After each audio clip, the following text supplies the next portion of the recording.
Tesla's Optimus Robot and Hanson Robotics' Sophia the Robot are humanoid robots. Optimus is equipped with advanced actuators and sensors for smooth, efficient movement. He emphasizes energy efficiency and can handle tasks like lifting and carrying objects or assembling parts.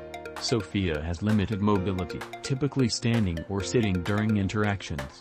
She can move her arms and hands but lacks advanced physical capabilities for heavy or repetitive tasks.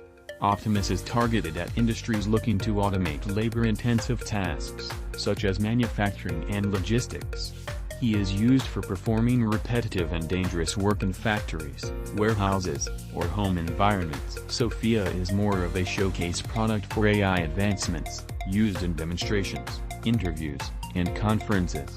She is less focused on scalability and mass production. Instead, she serves as an ambassador for robotics innovation. Optimus can carry objects and navigate factory floors.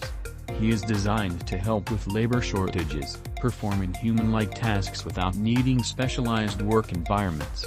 Sophia is used for education, entertainment, and public relations.